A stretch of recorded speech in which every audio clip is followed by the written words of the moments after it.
Ассаламу алейкум, улуу урматтуу президентибиз Сооронбай Шарипович. Бүгүн 16 май 2020 жыл. Ар бир саат сайын, ар бир минута сайын, ар бир күн сайын улуу урматтуу президентибиз биздин жарандарыбыз, мигранттарыбыздын акыбалы аябай оорлошуп баратат. Күн өткөн сайын топтогон акчалар түгөнүп, ушул дүйнөдү каптаган балия апаттан запкы чегип көбү жумушсуз калды. Аргасыздан Кыргызстанды көздөй агылып келе аткан убактары азыр Оренбург шаарында жана ошондой эле Новосибирск шаарында границаларда 600-700дөн ашык адамыбыз, биздин жарандарыбыз жатат. Улуу урматтуу президентибиз, сиздин жардамыңызга муктаж. Убагында мен атайын ушул мигрант болуп иштеп жүрсөм дагы сизди келип, сиз шайланып аткан убакта атайын келип шайладым эле. Намаз окуган ыймандуу президент эртең биздин мигранттарды талаада калтырбайт, эртең мигранттарга жардам кылат, күчтүү мамлекет курат деп тилекке каршы биз сиздин жардамыңызга муктажбыз. Азыркы убакта элибиз баарыбыз ушунчалык жүрөгүбүз күйүп, ушунчалык сиздин колдооңузду күтүп турган убагыбыз. Биздин таянарыбыз, биздин ажообуз, биздин президентибиз сизсиз.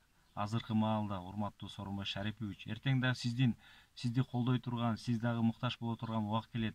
Эртең мен дагы сизди каалаймын. Сиз тарыхта элине ушунчалык оор кырдаалда жардам берген президент катары калып кетишиңизди каалаймын, улуу урматтуу президентибиз.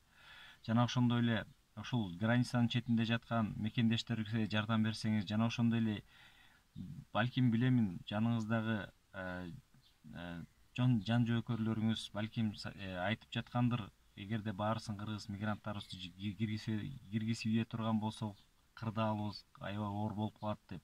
Бирок тилекке каршы мен баарысын киргиз деп дагы суранбайм сизден. Болгону ушул жерде аял затыбызды, бала чакаларды, кичинекей кыздарды, энелерибизди ошолорго уруксат берсеңиз биринчи киргизгенге.